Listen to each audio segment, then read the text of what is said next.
right here standing by your side. Open up your heart and let me in. नमस्कार दोस्तों and welcome to my channel. कैसे हैं आप सब? उम्मीद है सब बढ़िया होंगे। और आज हम सीबीएसई क्लास 12 का मैथ्स का चैप्टर देखेंगे, डिटर्मिनेंट्स। इसकी हम मिसलिनियस एक्सरसाइज सॉल्व कर रहे हैं। क्वेश्चन नंबर 10 तक हम ऑलरेडी सॉल्व कर चुके हैं, तो क्वेश्चन नंबर 11 से 15 आज हम इस वीडियो के अंदर सॉल्व करने वाले हैं। Using properties of determinants in exercises 11 to 15 prove that.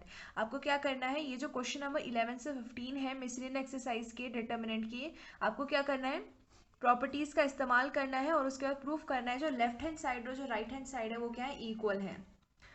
तो यहाँ पे हम देखते हैं हमारा क्वेश्चन नंबर 11 है। यहाँ पे आपको LHS गिवन है, आपको प्रूफ करना है राइट हैंड साइड के इक्वल है। तो हम क्या करते हैं, लेफ्ट हैंड साइड को सॉल्व करते हैं। तो इसका आंसर देखते हैं। तो यहाँ पे आपको ये स्ट्रिक्टली आपको बोला है कि यहाँ पे आपको प्रॉपर्टीज का इस्तेमाल ही करना है, तो आप प्रॉपर्टी का इस्तेमाल ही करेंगे। यहाँ पे डायरेक्ट आप इसको एक्सपेंड नहीं कर सकते हैं, ठीक है। आप क्या कर सकते हैं, पहले जितना आपसे प्रॉपर्टी से सॉल्व हो रहा है उतना सॉल्व करोगे, उसके बाद हम क्या करेंगे, एक रो या फिर एक कॉलम के अंदर 2 जीरो लेके आएंगे, उसके बाद एक्सपेंड कर सकते हो, ठीक है, जिससे हमें कैलकुलेशन बहुत ईजी हो जाता है। तो सबसे पहले इनिशियली आपको प्रॉपर्टीज ही अप्लाई करनी होती है। तो हम क्या करेंगे, सॉल्व करेंगे लेफ्ट हैंड साइड को। तो मैं यहाँ लिख देती हूँ सॉल्विंग LHS, ठीक है। तो जो LHS एक बार उसकी वैल्यू लिख लेते हैं। हमारा लेफ्ट हैंड साइड है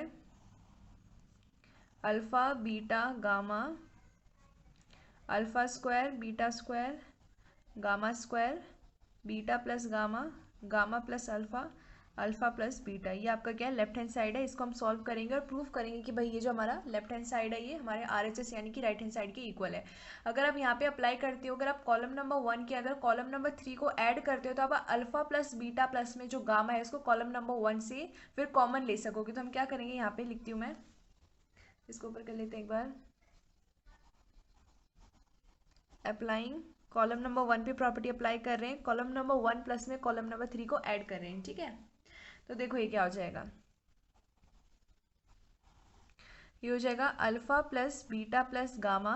यहाँ पे हो जाएगा beta plus gamma plus alpha. हम इन दोनों को ऐड कर रहे हैं, ये वाले कॉलम और ये वाले कॉलम को ऐड किया जा रहा है, ठीक है। गामा प्लस में अल्फा प्लस में बीटा। अगर आप देखते हो तो ये क्या है, अल्फा प्लस बीटा प्लस में गामा है, इनको आप कॉमन ले सकते हो बाद में कॉलम नंबर 1 से। यहाँ पे हमारे पास सेम वैल्यू रहेगी, क्योंकि जो हमारी प्रॉपर्टी है वो हमने कहाँ पे अप्लाई की है, कॉलम नंबर 1 पे, ओके। बाकी वैल्यूज को ऐसे ही लिख देते हैं। ये वाई नहीं है, ये गामा है, आप इस तरीके से बना सकते हैं इसको, ओके। तो ये क्या आपका वैल्यू आ गई है, जब अब हमने क्या किया, कॉलम नंबर 1 के अंदर कॉलम नंबर 3 को ऐड किया। अब हम क्या करेंगे, यहाँ पे लिखती हूँ taking alpha plus beta plus gamma common from column number 1 से इसको कॉमन लेंगे, तो यहाँ पे आ जाएगा आपके पास अल्फा प्लस में बीटा प्लस में गामा। देन आपके पास यहाँ पे देखो क्या बचेगा, 1 1 1, यहाँ पे alpha square beta square gamma square, beta plus gamma, gamma plus में अल्फा, अल्फा प्लस में बीटा। ये आपके पास वैल्यू बचेगी। अगर अब आप देखते हो आप क्या कर सकते हो, ये जो आपके पास 3 1 आ गए हैं ना, इनसे आप क्या कर सकते हो, 2 एलिमेंट्स को 0 बना सकते हो और बाद में इसको एक्सपेंड कर सकते हो, ठीक है। जो रो नंबर 2 है इसमें से रो नंबर 1 को माइनस कर लेते हैं, फिर ये वाला जो एलिमेंट है वो 0 बन जाएगा। तो नेक्स्ट पेज पे अप्लाई करते हैं R2 माइनस R1। अच्छा जी, तो नेक्स्ट पेज में मैंने ये वैल्यू लिखी है। अब हम क्या करेंगे, अप्लाई करेंगे प्रॉपर्टी R2 के ऊपर, R2 में से R1 के एलिमेंट्स को माइनस करेंगे। तो देखो ये कितना हो जाएगा, अल्फा प्लस में बीटा प्लस में गामा यहाँ पे ऑलरेडी है। देन आपके पास रो नंबर 2 पे अप्लाई हो रही है प्रॉपर्टी, यानी रो नंबर 1 के एलिमेंट्स जैसे थे पहले वैसे ही रहेंगे, तो इनको लिख देते हैं। अब देखो ये हो जाएगा 1 माइनस 1 0 हो जाएगा, बीटा स्क्वायर माइनस में अल्फा स्क्वायर हो जाएगा, बीटा स्क्वायर माइनस में अल्फा स्क्वायर। ये देखो ये हो जाएगा गामा प्लस में अल्फा, देखो ये ऐसे है, गामा प्लस में अल्फा माइनस करेंगे, ये तो हो जाएगा माइनस बीटा माइनस में गामा, गामा गामा कैंसिल, यहाँ पे बचेगा अल्फा माइनस में बीटा, ओके।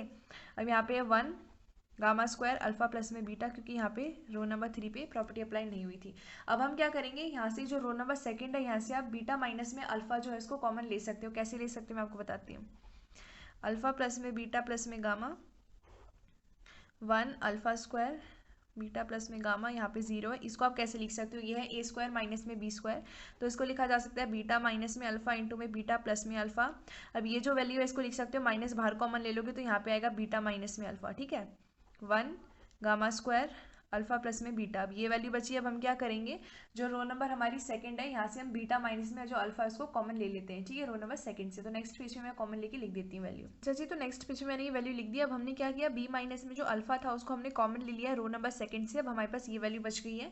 अब हम क्या करेंगे, इन दोनों में से किसी भी एक एलिमेंट को जीरो बनाना चाहेंगे। तो जो रो नंबर 3 है इसके एलिमेंट को जीरो बनाने के लिए हमें क्या करना पड़ेगा, R3 माइनस में R1 करना पड़ेगा। तो मैं यहाँ लिखती हूँ अप्लाइंग, क्या अप्लाई करने वाले हैं, R3 पे अप्लाई करेंगे प्रॉपर्टी, R3 माइनस में करने वाले हैं R1। तब आपके पास ये जो वैल्यू आएगी वो लिखते हैं। यहाँ पे देखो आपके पास क्या प्रेजेंट है, अल्फा प्लस में बीटा प्लस में गामा ऑलरेडी है, बीटा माइनस में अल्फा है यहाँ पे। अब जो रो नंबर 3 है इसके ऊपर प्रॉपर्टी अप्लाई होगी, यानी कि जो रो नंबर 1 और सेकेंड है उसके एलिमेंट्स वैसे ही रहेंगे। 1 अल्फा स्क्वायर बीटा प्लस में गामा, यहाँ पे 0, यहाँ पे बीटा प्लस में अल्फा, यहाँ पे -1। अब देखो ये हो जाएगा 1 - 1 0 हो जाएगा। ये हो जाएगा गामा स्क्वायर माइनस में अल्फा स्क्वायर, और यहाँ पे देखो क्या हो जाएगा आपके पास, ये है अल्फा प्लस में बीटा, ये हो जाएगा माइनस में बीटा माइनस में गामा, बीटा बीटा कैंसिल, यानी कि अल्फा माइनस में गामा यहाँ पे बचेगा। ठीक है, अब हम क्या करेंगे, जो रो नंबर 3 है इसे हम लोग क्या ले सकते हैं, जो हमारे पास गामा माइनस में अल्फा है इसको कॉमन ले सकते हैं। कैसे ले सकते हैं, इसको भी हम लिखते हैं पहले ठीक से। अल्फा प्लस में बीटा प्लस में गामा इंटू में बीटा माइनस में अल्फा, यहाँ पे ऑलरेडी प्रेजेंट है। देखो इसको कैसे लिख सकते हैं, 1 0 0, ये तो ऐसे ही रहेगा, अल्फा स्क्वायर बीटा प्लस में अल्फा, ये है ए स्क्वायर माइनस में बी स्क्वायर की आइडेंटिटी, यानी कि गामा माइनस में अल्फा इंटू में गामा प्लस में अल्फा। अब हम क्या करने वाले हैं, जो रो नंबर 3 है इससे हम गामा माइनस में अल्फा को कॉमन लेंगे, तो इसको क्या करना पड़ेगा, माइनस कॉमन लेंगे, तो ये हो जाएगा गामा माइनस में अल्फा। ठीक है, अब क्या करते हैं, जो रो नंबर 3 है इसे गामा माइनस में अल्फा को कॉमन ले लेते हैं। तो मैं यहाँ लिख देती हूँ taking gamma minus alpha common from row 3, row 3 से कॉमन ले लेते हैं। तो आपके पास देखो वैल्यू आपके पास ये तो ऐसे ही रहेगा। ठीक है, बस चेंजेस यहाँ पे आने वाले हैं। अब ये हो जाएगा अल्फा प्लस में बीटा प्लस में गामा, यहाँ पे है बीटा माइनस में अल्फा, और ये हो जाएगा आपके पास गामा माइनस में अल्फा, यहाँ पे कॉमन आ गया। तो वैल्यू बचेगी 1 0 0 अल्फा स्क्वायर बीटा प्लस में, यहाँ पे अल्फा है हमारे पास, यहाँ पे आपके पास माइनस वाला चला गया, यानी कि गामा प्लस में alpha, then here you will have beta plus gamma -1 और -1। ये वैल्यू बची। अब यहाँ पे 2 0 आ गई है हमारी कॉलम नंबर 1 के अंदर। तो हम क्या करते हैं, एक्सपेंड कर देते हैं डिटर्मिनेंट को अलॉन्ग C1, यानी कि कॉलम नंबर 1। तो हम नेक्स्ट पेज पे करते हैं, यहाँ पे कम जगह है तो नेक्स्ट पेज पे एक्सपेंड कर लेते हैं इसको डिटर्मिनेंट को अलॉन्ग C1। ठीक है, अच्छा जी, तो नेक्स्ट पेज पे मैंने वैल्यू लिख दी। अब हम क्या करेंगे, कॉलम नंबर 1 के अलॉन्ग इसको एक्सपेंड करेंगे। तो देखो ये क्या हो जाएगा, अल्फा प्लस बीटा प्लस में गामा इंटू में क्या है, beta minus alpha gamma minus में अल्फा। अब यहाँ पे मैं सिर्फ 1 वाली वैल्यू लिखूंगी क्योंकि इन दोनों के साथ 0 ही रहेगा। तो यहाँ पे 1 लिखा है, हमारे पास ये वाला कॉलम ये वाली रो कैंसिल, बचेगा बीटा प्लस में अल्फा गामा प्लस में अल्फा -1 फिर हो जाएगा -0 प्लस में 0। इसको हमें सॉल्व करना है और आपके पास वैल्यू आ जाएगी जो हमारे RHS के इक्वल आनी चाहिए। अगर इक्वल आ गई इसका मतलब आपने यहाँ पे प्रूव कर दिया है। ठीक है, तो कर देते हैं एक्सपेंड। अल्फा प्लस में बीटा प्लस में गामा, यहाँ पे ऑलरेडी है, बीटा माइनस में गामा है, गामा माइनस में अल्फा है, 1 इनको मल्टीप्लाई करेगा यही रहेगा। तो ये हो जाएगा आपके पास माइनस ऑफ बीटा प्लस में अल्फा माइनस ऑफ, देखो ये माइनस माइनस प्लस बन जाएगा, सीधा प्लस लिख देती हूँ, ये हो जाएगा गामा प्लस में अल्फा। अब ये वैल्यू आपके पास आ गई है, इसको आपको करना पड़ेगा सॉल्व, है ना।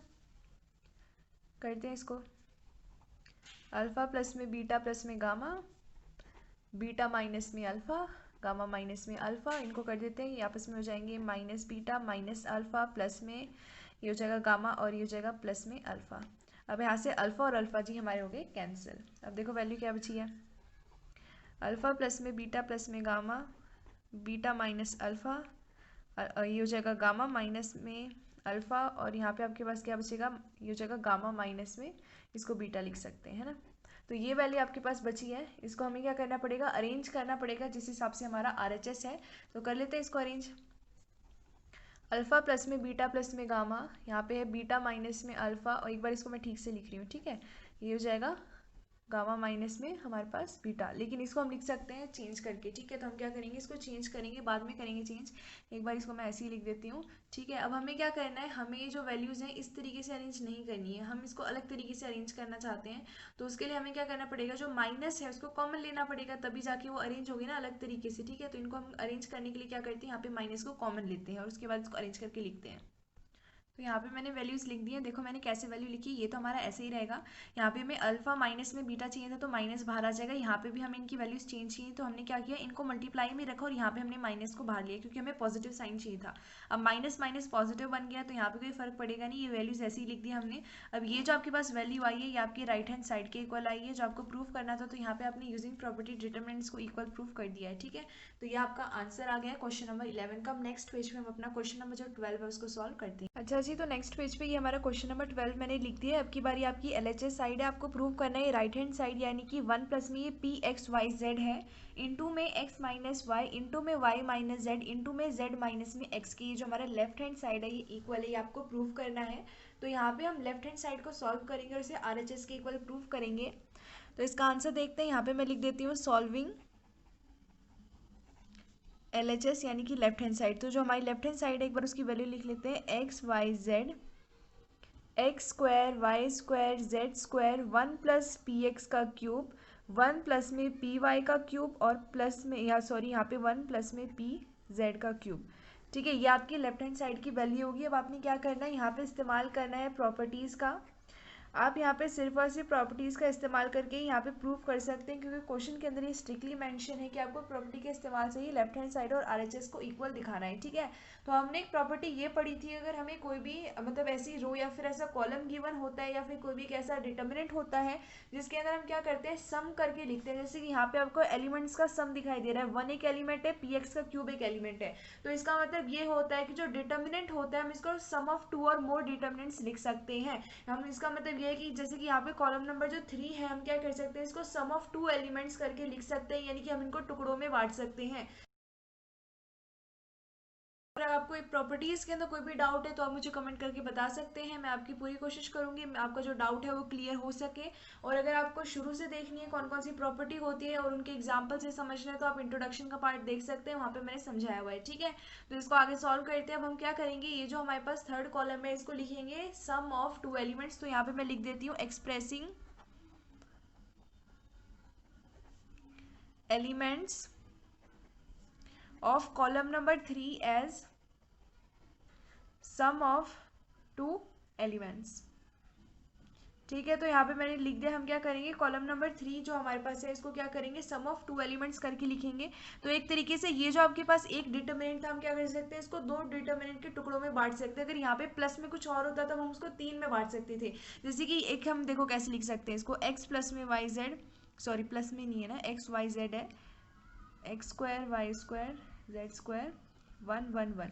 एक तो हमारे पास ये हो गया जिसके अंदर हमने क्या किया, पहला एलिमेंट लिखा, फिर प्लस में करके हम लिखेंगे यहाँ पे x y z x cube y sorry x square y square z square, और यहाँ पे हमारे पास ये वाले एलिमेंट्स आ जाएंगे, पी एक्स का क्यूब पी वाई का क्यूब और पी जेड का क्यूब। तो इस तरीके से हम क्या कर सकते हैं, एक डिटर्मिनेंट को सम कर सकते हैं। मतलब कि ये क्या है, सम है इन दोनों डिटर्मिनेंट का। तो हमने क्या किया, इनको लिखा है इस रूप में, एक डिटर्मिनेंट को हमने क्या किया है, सम ऑफ 2 डिटर्मिनेंट्स लिखा है, ठीक है। तो इस तरीके से आपने इसको लिख दिया। अब आपको क्या करना है, इसको प्रूव करना है RHS यानी कि राइट हैंड साइड के इक्वल।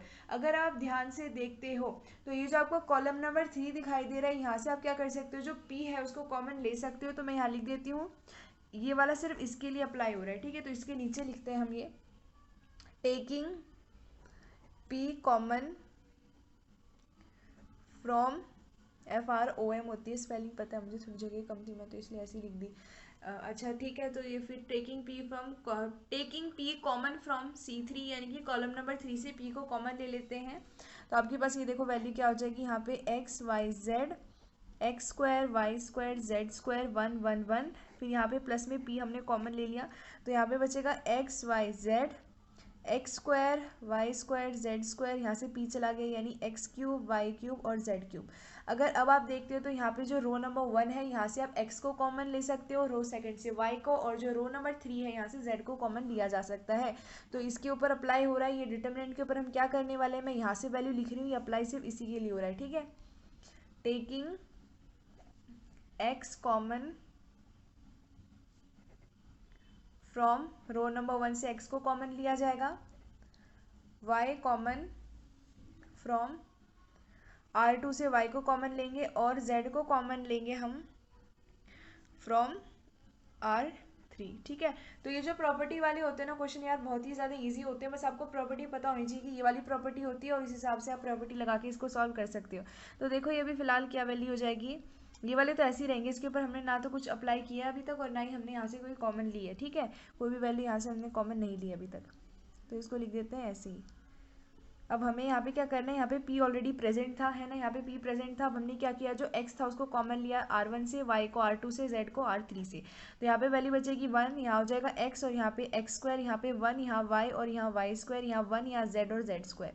अब ये वैल्यूज आपके पास बच गई हैं। अब आपने क्या करना है, अगर आपको एक और हमारे पास प्रॉपर्टी होती है, क्या होती है प्रॉपर्टी की, अगर आप क्या करते हो जो कॉलम है उनको इंटरचेंज करते हो या फिर दो जो हमारे पास रो है उनको आपस में इंटरचेंज करते हो, तो जो डिटर्मिनेंट का साइन होता है वो बदल जाता है, ठीक है। अगर आपको क्या करना है, देखो यहाँ पे आपके पास एक्स वाई जेड है, यहाँ पे भी है, लेकिन यहाँ पे क्या है, कॉलम नंबर 1 है, यहाँ पे कॉलम नंबर 2 है। तो ये जिस रूप के अंदर है हम क्या करेंगे, उसी की जो रूप है इसका ऐसा बना देंगे, यानी कि जैसा ये दिखाई दे रहा है ना वैसे इसके अरेंजमेंट कर देंगे। फिर इन दोनों को यहाँ से कॉमन ले लेंगे और उसके बाद आगे प्रूव करेंगे कि हमारे RHS के इक्वल है। तो हम क्या करते हैं, यहाँ पे मैं यहाँ पे लिखती हूँ, यहाँ पे हम क्या करेंगे, हमारा कॉलम नंबर 1 और जो कॉलम नंबर 2 है इनको करना है हमें इंटरचेंज, ठीक है। तो इंटरचेंज कर रहे हैं यानी कि यहाँ पे क्या होगा, डिटर्मिनेंट का सिंबल जो है यहाँ पॉजिटिव है, देखो यहाँ पॉजिटिव है तो ये बदल के नेगेटिव हो जाएगा। तो नेक्स्ट पेज पे इसको साइन अपोजिट करके मैं वैल्यू लिखती हूँ कॉलम नंबर 1 और कॉलम नंबर 2 को इंटरचेंज करके, ओके। तो नेक्स्ट पेज में मैंने ये वैल्यू लिख दिया। अब हमने क्या किया, यहाँ पे साइन अपोजिट कर दिया है, क्यों, क्योंकि हमने क्या किए थे, दो कॉलम को आपस में रिप्लेस यानी कि इंटरचेंज किया था। अब हम क्या करेंगे, अब हमने देखा यहाँ पे एक्स वाई जेड है, यहाँ पे भी एक्स वाई जेड है। अब ये वाली जो 1 1 की लाइन है वो यहाँ पे होनी चाहिए, तो हम क्या करेंगे, अब की बार यहाँ पे फिर से क्या करेंगे, जो कॉलम नंबर 2 और जो कॉलम नंबर 3 इनको इंटरचेंज कर देंगे। फिर से इंटरचेंज कर रहे हैं, यहाँ पे अब की बार नेगेटिव वैल्यू है तो बदल के क्या हो जाएगी, पॉजिटिव हो जाएगी, है ना। तो ये क्या हो जाएगा, देखो एक्स वाई जेड है, यहाँ पे x square y square z square 1 1 1, और यहाँ पे क्या ये माइनस था, हमने क्या किया इंटरचेंज किए कॉलम आपस में, यानी कि साइन अपोजिट हो जाएगा। तो यहाँ माइनस था तो यहाँ हो जाएगा प्लस में, पी एक्स वाई जेड हो गया यहाँ पे। अब यहाँ पे इंटरचेंज हो जाएगी हमारी, ये हमारा कॉलम नंबर 1 है, ये दोनों आपस में इंटरचेंज हो जाएंगे, यानी यहाँ आ जाएगा x square y square z square 1 1 1। अगर अब आप देखते हो तो यहाँ पे ये दोनों क्या है, सेम वैल्यू है। तो हम क्या करेंगे, पूरा ये जो टर्म है यहाँ से हम क्या करेंगे, एक्स, ये जो हमारे पास ये वाला टर्म है ना, x y z x square y square z square 1 1 1, ये वाले जो आपको दो डिटरमिनेंट दिखाई दे रहे हैं इनको हम कॉमन ले लेंगे यहाँ से। तो मैं यहाँ पे लिख देती हूँ टेकिंग कॉमन, क्या कॉमन लोगे, यहाँ पे पूरी वैल्यू ये दोनों जो दिखाई दे रहे हैं ना इनको कॉमन ले लेना है यहाँ से। तो क्या कॉमन ले रहे हैं हम, x y z x square y square z square 1 1 1, इसको कॉमन ले लेते हैं, ठीक है। यहाँ से कॉमन लेने के बाद देखो यहाँ पे क्या वैल्यू बचेगी, इसको मैं ऊपर करती हूँ एक बार। तो यहाँ पे इसको कॉमन ले लिया जाएगा, x y z x square y square z square 1 1 1। अब ये कॉमन चला गया तो यहाँ पे क्या बचेगा, 1 बचेगा, प्लस में ये कॉमन चला गया, यानी कि हमारे पास क्या बचेगा, पी एक्स वाई जेड। अब ये वैल्यू आपके पास यहाँ पे बची है। अब हमने क्या करना है, इसको आगे सॉल्व करना है। अब हम क्या करेंगे, यहाँ पे अगर आप R1 में से R2 को माइनस करती हो तो आपके पास क्या वैल्यू आ जाएगी, x माइनस में y आ जाएगा। और हम क्या करेंगे बाद में, x माइनस में जो y है उसको कॉमन ले लेंगे R1 से। तो यहाँ पे हम क्या अप्लाई करने वाले हैं, मैं यहाँ पे लिखती हूँ, इस वैल्यू को हम पहले लिख देते हैं। तो ये हो जाएगा 1 प्लस में पी एक्स वाई जेड। अब यहाँ से हम क्या करने वाले हैं, मैं यहाँ लिखती हूँ अप्लाइंग, हम अप्लाई करेंगे यहाँ पे R1 के ऊपर प्रॉपर्टी अप्लाई करेंगे, R1 में से माइनस कर देंगे R2 को।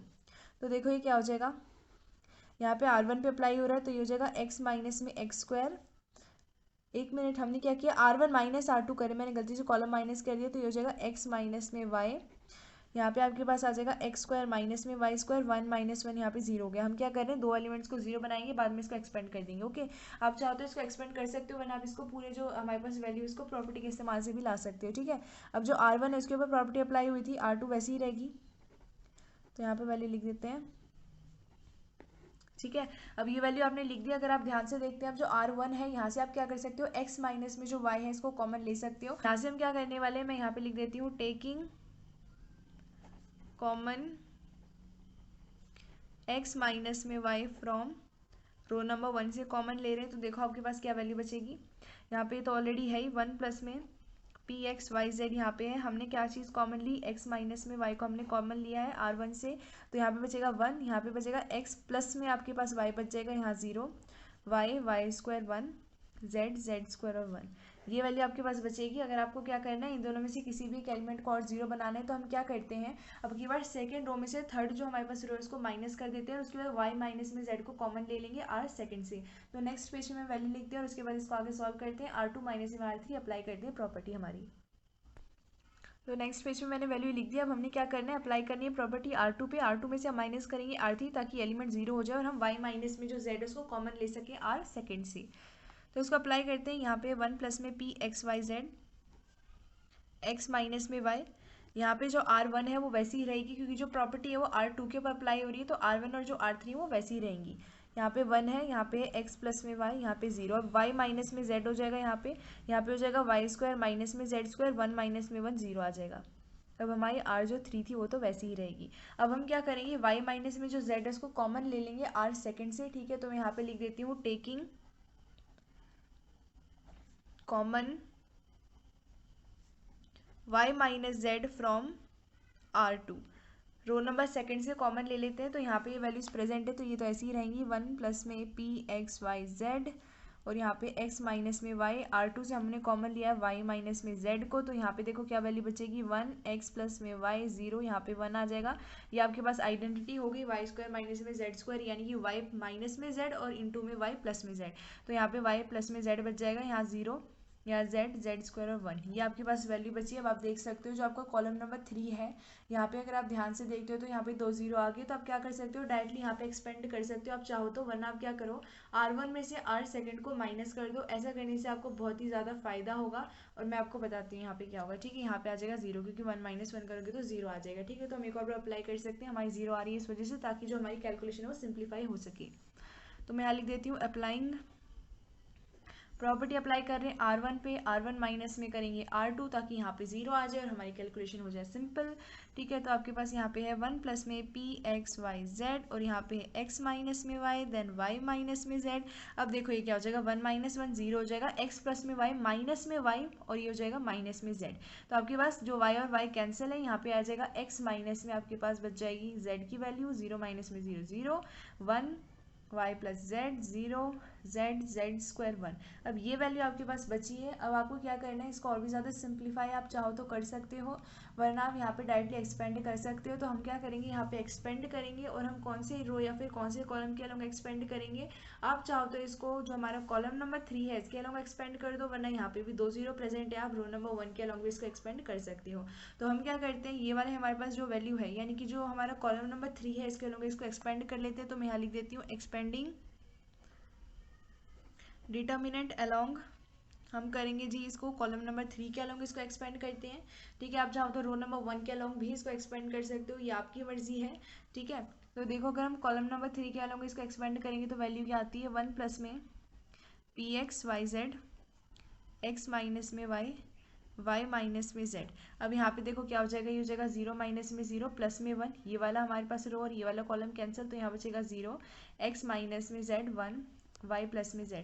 अब इसको हमें सॉल्व करना है और आपके पास वैल्यू आ जाएगी और हमारी जो RHS की इक्वल आनी चाहिए, तभी हमारे पास वेरीफाई होगा हमारा सॉल्यूशन। 1 प्लस में p x y z, x minus में y माइनस में z, ये तो खत्म हो गया। यहाँ पे 1 मल्टीप्लाई करेगा तो कोई असर नहीं पड़ेगा, ये हो जाएगा 0, माइनस में हो जाएगा x माइनस में z, ठीक है। आपके पास ये वैल्यू यहाँ पे बची है। अब आपने क्या करना है, इसको लिखना है अच्छे से, यानी कि इसको लिखना है अरेंज करके। तो ये हो जाएगा 1 प्लस में p x y z, यहाँ पे x माइनस में y और यहाँ पे y माइनस में z है। अगर आप ध्यान से देखते हो तो ये हो जाएगा माइनस माइनस में प्लस z और बचेगा माइनस में x। अब ये जो आपके पास वैल्यू आई है ये आपके RHS के इक्वल आई है, ठीक है। तो आपका RHS और जो LHS है वो इक्वल आ गए, यानी कि यहाँ पे आपने प्रूव कर दिया। तो ये आपका क्वेश्चन नंबर 12 था। अब नेक्स्ट पेज पे हम अपना क्वेश्चन नंबर जो 13 है उसको सॉल्व करते हैं। तो यहाँ पे अब मैंने नेक्स्ट पेज पे क्वेश्चन नंबर 13 लिख दिया है। यहाँ पे भी आपको क्या करना है, प्रॉपर्टी के इस्तेमाल से लेफ्ट हैंड और जो RHS यानी कि राइट हैंड साइड है उनको इक्वल दिखाना है। तो हम लेफ्ट हैंड को सॉल्व करते हैं। तो यहाँ पे मैं लिख देती हूँ सॉल्विंग LHS। अब हमारा जो लेफ्ट हैंड साइड है उसकी वैल्यू लिख लेते हैं एक बार यहाँ पे। तो हमारे लेफ्ट हैंड की वैल्यू है, 1 मिनट इसको मैं ठीक से करती हूँ, 3a माइनस बी प्लस में a माइनस सी प्लस में a minus a plus B 3b minus C plus B minus A plus C minus B plus C और 3c। ये आपका क्या है, लेफ्ट हैंड साइड है। अब आपको क्या करना है, यहाँ पे यूज़ करनी है प्रॉपर्टीज़ और इसको इक्वल शो करना है, ये RHS के इक्वल है, ठीक है। तो अगर आप क्या करते हो, जो तीनों कॉलम है अगर इनको आप ऐड कर देते हो तो होगा क्या कि आपका जो a प्लस में b प्लस में c है आप इसको कॉमन ले सकोगे कॉलम नंबर 1 से। तो यहाँ पे हम क्या अप्लाई करेंगे, मैं यहाँ लिखती हूँ अप्लाइंग कॉलम नंबर 1 पे प्रॉपर्टी अप्लाई करेंगे, कॉलम नंबर 1 प्लस में कॉलम नंबर 2 प्लस में कॉलम नंबर 3, ठीक है।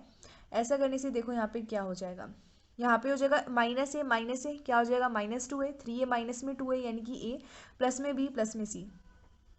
ठीक है, अब यहाँ पे क्या हो जाएगा 3b है, यहाँ पे -b -2b 3b -2b यानी कि b, यहाँ पे भी a प्लस में b प्लस में c, और यहाँ पे भी इसी तरह 3c माइनस में 2c हो जाएगा आपके पास c, और a प्लस में b प्लस में c यहाँ पे भी आ जाएगा। ठीक है, कॉलम नंबर 1 पे अप्लाई हुई थी प्रॉपर्टी, तो कॉलम नंबर 2 और जो हमारा कॉलम नंबर 3 है उसके एलिमेंट्स जैसे पहले थे वैसे ही रहेंगे। अब हम क्या करेंगे, कॉलम नंबर 1 से a प्लस b प्लस में c को कॉमन ले लेते हैं, तो यहाँ लिख देती हूँ मैं taking a plus b plus में c common from column number 1 से इसको कॉमन ले लेंगे, तो यहाँ पे देखो क्या बचेगा a प्लस बी प्लस में c। अब यहाँ पे 1 1 1 आ गया। अब यहाँ पे जो कॉलम नंबर 1 है ना हमारे, यहाँ पे आप देख सकते हो 3 1 आ चुके हैं, यानी आप क्या कर सकते हो किसी भी 2 1 को बना सकते हो 0, और उसके बाद क्या कर सकते हो इसको एक्सपेंड कर सकते हो। ठीक है, तो यहाँ पे मैंने अब लिख दिया है, अप्लाइंग करेंगे हम यहाँ पे R1 में से R2 को माइनस करेंगे। क्यों? क्योंकि अब जो हमारे पास ये जो हमारे पास एलिमेंट है कॉलम नंबर 1 के 1 आ चुके हैं, तो हम चाहते हैं किसी भी 2 एलिमेंट्स को हम क्या बना दें 0 बना दें। तो मैं चाहती हूँ कि जो हमारी रो नंबर 1 है इसमें से अगर आप R2 को माइनस करते हो तो यहाँ 0 आ जाएगा। तो ये अप्लाई कर देते हैं और देखते हैं आपके पास क्या वैल्यू आएगी। यहाँ पे a प्लस बी प्लस में c है। अब आपको क्या करना है, R1 में से R2 माइनस करना है, तो जो आपके पास वैल्यू आने वाली है वो मैं यहाँ पे लिख देती हूँ। आपके पास क्या वैल्यू आएगी, ओके, तो आपके पास यहाँ पे वैल्यू आएगी 0, यहाँ पे आ जाएगा -a प्लस माइनस में 2b, प्लस में नहीं आएगा माइनस में आएगा, क्योंकि ये हो जाएगा b माइनस में 3b यानी कि माइनस में 2b, तो ये माइनस है। और ये आपके पास देखो क्या हो जाएगा, ये हो जाएगा -a और प्लस में b, क्योंकि माइनस माइनस आपके पास हो जाएगा प्लस b, और ये हो जाएगा c माइनस c 0। ठीक है, तो ये वैल्यू आई है आपके पास, और यहाँ पे आ जाएगा 1 1, और बाकी एलिमेंट्स तो ऐसे ही रहेंगे क्योंकि जो हमारे रो नंबर 1 है उसी पर हमारी प्रॉपर्टी अप्लाई हुई थी। अब आपके पास ये वैल्यू आ गई है 0। अब हम चाहते हैं कि इन दोनों में से भी किसी एक एलिमेंट को हम क्या बना दें 0 बना दें, ताकि हमारे पास बाद में हम इसको एक्सपेंड कर सकें। तो हम क्या करते हैं, रो नंबर 2 को जो पहला एलिमेंट है ना उसको 0 बनाते हैं, उसके लिए हम क्या करेंगे R2 माइनस में R3 अप्लाई कर देते हैं। तो मैं यहाँ पे लिख देती हूँ अप्लाइंग R2 पे अप्लाई करेंगे, R2 माइनस में R3 कर देते हैं। तो देखते हैं हमारे पास क्या वैल्यू आएगी। यहाँ पे मैं लिखती हूँ वैल्यू हमारे पास आएगी a प्लस में b प्लस में c, ऑलरेडी यहाँ पे है। तो आपके पास देखो अब की बार जो रो नंबर 1 है वो वैसी ही रहेगी, इसके ऊपर कोई भी यहाँ पे प्रॉपर्टी अप्लाई नहीं हुई है। ये देखो आपके पास जो वैल्यू आएगी मैं यहाँ लिखती हूँ, हो जाएगा 1 - 1 0 हो जाएगा, ये हो जाएगा 3b माइनस में b यानी कि यहाँ हो जाएगा 2b, और ये हो जाएगा प्लस में c। ठीक है, क्योंकि माइनस माइनस प्लस b हो गया, ये हो जाएगा -b प्लस में c माइनस में 3c, यानी ये हो जाएगा -b और माइनस में 2c। अब जो हमारी रो नंबर 3 है ये वैसे ही रहेगी क्योंकि इसके ऊपर प्रॉपर्टी अप्लाई नहीं हुई है। अब आप देख सकते हो कि आपके पास जो कॉलम नंबर 1 है इसके अलॉन्ग इसको एक्सपेंड कर सकते हो, क्योंकि यहाँ पे 2 0 आ गए। तो मैं क्या करती हूँ नेक्स्ट पेज पे एक्सपेंड करती हूँ डिटरमिनेंट को अलॉन्ग C1 यानी कि कॉलम नंबर 1। ओके, अच्छा जी, तो नेक्स्ट पेज में मैंने वैल्यू लिख दिया। अब हमने क्या करना है, ये जो हमारे पास कॉलम नंबर 1 है इसके अलॉन्ग हम अपने डिटरमिनेंट को एक्सपेंड करेंगे। तो ये हो जाएगा 0 माइनस में 0 प्लस में 1। अब हमने क्या करना है, ये वाली रो और ये वाले कॉलम को करना है कैंसिल, ये वैल्यू बचेगी, इसका डिटरमिनेंट फाइंड करेंगे यहाँ पे। तो मैं आगे लिखती हूँ हमारे पास क्या वैल्यू आएगी। यहाँ पे a प्लस में b प्लस में c है, यहाँ पे 0 माइनस में 0, ये ऐसा ही रहेगा, इसको सॉल्व करने की जरूरत नहीं है। अब आपके पास ये देखो ये क्या हो जाएगा, माइनस में a माइनस में 2b इंटू में -b माइनस में 2c, और ये हो जाएगा माइनस ऑफ 2b प्लस में c इंटू में -a प्लस में b। अब ये आपके पास वैल्यू आई है, इसको करना है आपको सॉल्व। ठीक है, अगर आप ध्यान से देखते हैं तो आप इसको बहुत ही ज़्यादा इजीली सॉल्व कर सकते हैं। मैं यहाँ पे सॉल्व करके लिखती हूँ और उसके बाद आपको एक्सप्लेन करती हूँ, जब तक आप एक बार इसको वीडियो को पॉज करके खुद ट्राई कर सकती हैं। ओके, तो यहाँ पे मैंने सॉल्व करके वैल्यू लिख दी। जब आप इसको सॉल्व करोगे आपस में इनको मल्टीप्लाई करोगे और सैम्बल जो है रिस्पेक्टिवली इनको सॉल्व करोगे, तब आपके पास ये वैल्यू आएगी। जब इसको सॉल्व करोगे तब यहाँ पे आएगा 3ab प्लस में 3ac प्लस में 3bc प्लस में 0। तो ये हमारे पास 0 की कोई वैल्यू नहीं होती, इसलिए ये वैल्यू आएगी। अब आपने करना है क्या है कि यहाँ से 3 को कॉमन ले सकते हैं, तो यहाँ 3 कॉमन ले लिया, 3 को यहाँ पे लिख दिया क्योंकि आपस में मल्टीप्लाई हो रहे हैं। अब ये जो वैल्यू आई है राइट हैंड साइड के इक्वल आई है। अब आपका LHS और RHS इक्वल आ गए, यानी कि यहाँ पे आपने प्रूव कर दिया है। ठीक है, तो ये आपका क्वेश्चन नंबर 13 यहाँ पे सॉल्व हो गया। नेक्स्ट पेज पे अपना क्वेश्चन नंबर 14 आप सॉल्व करते हैं। तो जैसा कि आप देख सकते हैं यहाँ पे मैंने क्वेश्चन नंबर 14 लिख दिया है। ये हमारा लेफ्ट हैंड साइड है, ये RHS साइड यानी कि राइट हैंड साइड है। आपको प्रॉपर्टीज के इस्तेमाल से लेफ्ट हैंड साइड और RHS यानी कि राइट हैंड साइड को इक्वल दिखाना है। तो हम क्या करते हैं, लेफ्ट हैंड साइड को सॉल्व करेंगे और उसको RHS के इक्वल लेके आएंगे। तो मैं यहाँ लिख देती हूँ सॉल्विंग लेफ्ट हैंड साइड। तो जो हमारी लेफ्ट हैंड साइड है उसकी वैल्यू लिख लेते हैं यहाँ पे 1 2 3 1 प्लस p। एक मिनट में इसको ऊपर करती हूँ वरना आपको ये नज़र नहीं आएगा। यहाँ पे 3 plus 2p 6 plus 3p 1 plus p plus q 4 plus 3p plus में 2q 10 प्लस 6p प्लस में 3q, ये आपके पास क्या है, LHS है। अब यहाँ पे हमने करनी है प्रॉपर्टीज यूज और उसके बाद प्रूव करना है ये 1 के इक्वल यानी कि राइट हैंड साइड के इक्वल है। अगर आप यहाँ पे क्या करते हैं, R2 माइनस में 2 ऑफ R1 करते हैं, देखो यहाँ पे 2 है, हम क्या चाहते हैं यहाँ पे 0 आए, तो यहाँ पे 2 माइनस में 2 करेंगे तब जाके 0 आएगा, तो यहाँ पे क्या है 1 है, तो ये क्या R1 है। अगर आप क्या करते हो, R2 में से 2 ऑफ R1 माइनस करते हो तो R2 कितना है, 2 है, माइनस में 2 इंटू में 1 हो जाएगा, R1 की वैल्यू यहाँ पे कॉरेस्पॉन्डिंग एलिमेंट 1, तो यहाँ पे 0 आ जाएगा। तो हम क्या करेंगे, यहाँ पे अप्लाई करेंगे, मैं यहाँ लिखती हूँ अप्लाइंग, R2 पे अप्लाई करेंगे, R2 माइनस में 2 ऑफ R1, ठीक है। ऐसा करने के बाद जो वैल्यू आएगी वो मैं यहाँ पे लिखती हूँ। ऐसा करने के बाद आपके पास देखो यहाँ पे R2 पे अप्लाई हो रही है प्रॉपर्टी, तो R1 तो हमारा जैसा पहले है वैसा ही रहेगा, तो यहाँ पे वैल्यू लिख दिया। अब R2 के ऊपर ही अप्लाई हो रही प्रॉपर्टी, तो इसके एलिमेंट्स हो जाएंगे चेंज, यहाँ पे 0 आ जाएगा। अब ये देखो कितना हो जाएगा, 3 माइनस में 2 हो जाएगा, मैं इनको पहले ऑलरेडी 2 से मल्टीप्लाई करके बोल रही हूँ, 3 माइनस में 2 हो जाएगा यानी यहाँ पे आ जाएगा 1। अब प्लस में देखो यहाँ पे प्लस में आ जाएगा 2p माइनस में 2p यानी कि 0, 1 प्लस में 0 आपके पास यहाँ पे 1 ही रहेगा। अब यहाँ पे है 4 माइनस में हो जाएगा 2 यानी कि यहाँ पे आ जाएगा आपके पास 2, और ये हो जाएगा 3p माइनस में 2p यानी कि आ जाएगा प्लस में p, और 2q माइनस में 2q 0 आ जाएगा यानी यहाँ पे आएगा 2 प्लस में p। और यहाँ पे हमारे पास जो रो नंबर 3 है हमारी वो वैसी ही रहेगी क्योंकि यहाँ पे हमने प्रॉपर्टी का इस्तेमाल नहीं किया है। अब ये आपके पास वैल्यू आई, अब आप चाहते हो किसके इक्वल आए, ये आए हमारे 1 के इक्वल। अगर आप क्या करते हो ध्यान से देखो, अब यहाँ पे 3 है, अब हम चाहते हैं इसको 0 बनाए, इसको 0 बनाने के लिए हमें 3 माइनस करना पड़ेगा। अगर आप क्या करते हो, R3 में से माइनस करते हो 3 ऑफ R1, तो यहाँ पे आ जाएगा 0, तो अप्लाई करेंगे हम, यहाँ मैं लिखती हूँ अप्लाइंग। अब की बार जो प्रॉपर्टी है वो R3 यानी कि रो नंबर 3 पे अप्लाई करेंगे, R3 में से माइनस करेंगे 3 ऑफ R1। जब आप ऐसा करते हो आपके पास जो वैल्यू आएगी मैं यहाँ पे लिखती हूँ, आपके पास देखो सबसे पहले R3 पे प्रॉपर्टी अप्लाई हो रही है, तो R1 और R2 जैसे पहले थे वैसे ही रहेंगे, ठीक है। तो इनकी वैल्यू पहले मैं लिख देती हूँ यहाँ पे। अब ये देखो यहाँ पे आपके पास जो वैल्यू आएगी मैं लिखती हूँ, यहाँ पे आ जाएगा 0, ये हो जाएगा 6 माइनस में 3 हो जाएगा आपके पास यहाँ पे 3, और 3p माइनस में 3p 0 हो जाएगा, और यहाँ पे 10 माइनस में आपके पास 3 कितना हो जाएगा, 7 हो जाएगा। फिर ये हो जाएगा 6p माइनस में 3p यानी कि हो जाएगा माइनस में करना है, 6p माइनस में 3p यानी कि प्लस में 3p, और 3q माइनस में 3q हो जाएगा 0 यानी 7 प्लस में 3 यहाँ पे बचेगा, ठीक है। अब ये आपके पास वैल्यू बची है, अब यहाँ पे 2 0 आ गई है कॉलम नंबर 1 के अंदर, तो हम क्या करते हैं इसको एक्सपेंड कर देते हैं अलोंग R1, तो मैं यहाँ पे लिख देती हूँ एक्सपेंडिंग डिटर्मिनेंट अलोंग, ठीक है। तो यहाँ पे अब जो हमारा कॉलम नंबर 1 था इसके अंदर 2 0 आ गई थी, हमने क्या किया, डिटर्मिनेंट को अलोंग, हमने जो कॉलम नंबर 1 है हम इसको एक्सपेंड कर देते हैं और हम प्रूव कर देंगे हमारे राइट हैंड साइड यानी कि 1 के इक्वल है। तो देखो ये कितना हो जाएगा, यहाँ पे हो जाएगा 1, ये वाली रो ये वाला कॉलम कैंसिल, यहाँ बचेगा 1 3, 2 प्लस में p, और यहाँ पे है 7 प्लस में 3p। अब यहाँ पे है -0 प्लस में 0, इसको सॉल्व करने और आ जाएगा हमारे राइट हैंड साइड के इक्वल। 1 इसको मल्टीप्लाई करेगा यही आएगा, ये हो जाएगा 7 प्लस में 3p इंटू में 1 यानी कि 7 प्लस में 3p, माइनस में हो जाएगा 3 इंटू में 2 प्लस में p, है ना। ये वैल्यू आएगी, इसको सॉल्व कर लेते हैं, ये हो जाएगा 7 प्लस में 3p, माइनस में ये हो जाएगा 6p, सॉरी ये हो जाएगा 6 और ये हो जाएगा माइनस में 3p। अब यहाँ पे 3p कैंसिल, 7 माइनस में 6 बचेगा, और जो 7 माइनस में 6 क्या होता है, 1 होता है। भी हमारे राइट हैंड साइड के इक्वल आ गया, हमारा जो LHS और जो RHS है वो इक्वल आ गए, यानी आपने यहाँ पे प्रूफ कर दिया है, ठीक है। तो ये आपका क्वेश्चन नंबर हो गया 14। अब हमारा इस वीडियो के अंदर लास्ट क्वेश्चन 15 करेंगे, क्योंकि एक जैसे क्वेश्चन थे तो 15 क्वेश्चन को नेक्स्ट पेज पे करते हैं। अच्छा जी, तो नेक्स्ट पेज पे मैंने क्वेश्चन नंबर 15 लिख दिया, ये आपका क्वेश्चन नंबर 15 है। यहाँ पे अगर आप देखते हो तो sign alpha, sine beta, sine gamma, cos alpha, cos beta, cos gamma, और यहाँ पे दिया हुआ है कॉस अल्फा प्लस में यहाँ पे डेल्टा है। ये इस तरीके से हम डेल्टा बनाते हैं, ये थोड़ा अजीब सा बन गया है, ठीक है। तो ये क्या है, हमारे डेल्टा है, ये जो आपको डेल्टा इसके कहते हो ना, इसको ऐसे भी लिख सकते हैं, ये डेल्टा होता है, इसको डेल्टा बोलते हैं। जैसे कि गामा होता है, जैसे कि अल्फा होता है ना, जैसे बीटा होता है, वैसे ये होता है हमारा डेल्टा, इसको आप डेल्टा बोलते हैं। इसकी जगह आप ये वाला सिंबल भी यूज कर सकते हैं, ठीक है।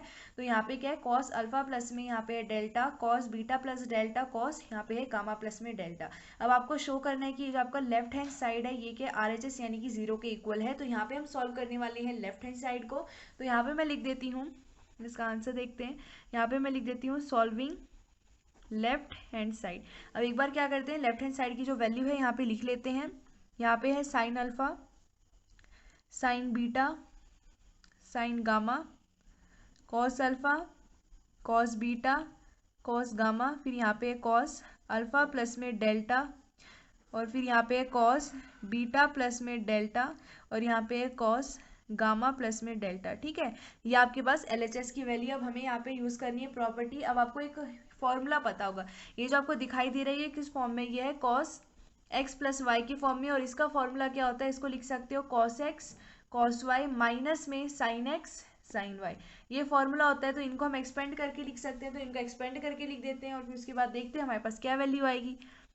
ठीक है, तो यहाँ पे sign alpha sine beta sine gamma, फिर यहाँ पे cos alpha cos beta cos gamma, फिर ये देखो ये हो जाएगा कॉस एक्स, यानी कि हो जाएगा cos alpha cos delta minus में साइन अल्फा साइन डेल्टा, और यहाँ पे हो जाएगा आपके पास कॉस बीटा, और ये हो जाएगा कॉस डेल्टा, ये हो जाएगा माइनस में साइन बीटा साइन डेल्टा, और ये हो जाएगा आपके पास कॉस गामा, और ये हो जाएगा कॉस डेल्टा, और ये हो जाएगा माइनस में साइन गामा, और ये हो जाएगा साइन डेल्टा। अब ये वैल्यू आपके पास आई है। अब हमने एक और प्रॉपर्टी सीखी थी कि अब ये जो आपके पास वैल्यू है, आप इनको क्या कर सकते हो, सेपरेटली इनको सम ऑफ टू डिफरेंट एलिमेंट्स लिख सकते हो, यानी कि जो डिटर्मिनेंट है इसको एक्सप्रेस कर सकते हो as a sum of two determinants. ठीक है, तो इनको लिख देते हैं हम as a sum of two determinant. तो देखो ये क्या हो जाएगा, ये हो जाएगा sine alpha sine beta sine gamma cos alpha cos beta cos gamma, और ये हो जाएगा कॉस अल्फा कॉस डेल्टा, ये हो जाएगा cos beta cos delta cos gamma cos delta, और फिर ये हो जाएगा प्लस में। अब ये सेम वैल्यू लिखनी है, लेकिन पहले ये वाले एलिमेंट लिखे थे, अब की बार क्या करेंगे, दूसरे वाले एलिमेंट्स लिखेंगे, यानी कि ये जो आपको दिखाई दे रहे हैं ना माइनस के साथ इतने, ये यहाँ पे लिखेंगे। तो ये देखो क्या हो जाएगा, मैं लिख के ही दिखाती हूँ आपको। ये sign alpha sine beta sine gamma cos alpha cos beta cos gamma. अब ये हो जाएगा आपके पास माइनस में साइन अल्फा साइन डेल्टा, ये है माइनस में साइन बीटा साइन डेल्टा, ये हो जाएगा माइनस में साइन गामा साइन डेल्टा। अब ये वैल्यू आपके पास आई है, ये क्या हो गया, ये डेल्टा है। ठीक है, आप क्या कर सकते हो, यहाँ पे आपके पास जो वैल्यू है, ये जो कॉलम नंबर 3 की जो वैल्यू है, यहाँ से आप जो कॉस डेल्टा है इसको कॉमन ले सकते हो, और यहाँ से भी आप क्या कर सकते हो, जो साइन डेल्टा है इसको कॉमन ले सकते हो, बल्कि यहाँ पे माइनस में साइन डेल्टा को कॉमन ले सकते हो। तो यहाँ से हम क्या करेंगे, taking cos delta common from column number 3, और यहाँ पे हम क्या करेंगे, taking minus sine delta common from column number 3। तो नेक्स्ट पेज पे मैं इन दोनों को कॉमन लेके लिखती हूँ, तो यहाँ पे मैंने अब नेक्स्ट पेज पे लिख दिया, यहाँ से हमने कॉस डेल्टा कॉमन लिया था तो ये हमारे पास बच गया, यहाँ से हमने माइनस साइन डेल्टा कॉमन लिया तो ये हमारे पास बच गया। अगर आप यहाँ पे ध्यान से देखते हो तो जो आपकी कॉलम नंबर 2 और जो कॉलम नंबर 3 है वो आइडेंटिकल हैं। तो यहाँ पे मैं लिख देती हूँ कॉलम नंबर 2 और कॉलम नंबर 3 आर आइडेंटिकल, और यहाँ पे अगर देखते हो कॉलम नंबर 1 और कॉलम नंबर 3 आइडेंटिकल है, तो यहाँ पे हम लिखते हैं column number 1 and column number 3 are identical. अब जो हमने ये भी प्रॉपर्टी पढ़ी थी कि जब भी क्या होता है, दो रो या फिर दो कॉलम आइडेंटिकल होते हैं तब हमारी जो डिटर्मिनेंट की वैल्यू क्या होती है, 0 होती है। तो यहाँ पे मैं आपको लिख के बता देती हूँ प्रॉपर्टी क्या है, इफ एनी टू रो और column are identical then delta की वैल्यू वहाँ पे 0 होती है। तो यहाँ पे इस डिटर्मिनेंट की वैल्यू 0 है, यहाँ पे इसकी वैल्यू 0 है, तो ये क्या हो जाएगा, देखो ये हो जाएगा कॉस डेल्टा इंटू में 0 माइनस में साइन डेल्टा इंटू में 0, यानी कि वैल्यू कितनी आएगी, 0 आएगी। अब जो आपकी वैल्यू 0 आई है वो किसके इक्वल है, राइट हैंड साइड के इक्वल है, यानी कि यहाँ पे आपने प्रूव कर दिया है। तो ये आपका क्वेश्चन नंबर 15 यहाँ पे सॉल्व हो गया है। तो यहाँ पे आज हम अपनी वीडियो को खत्म करते हैं, नेक्स्ट वीडियो में जल्द मिलेंगे, तब तक के लिए धन्यवाद।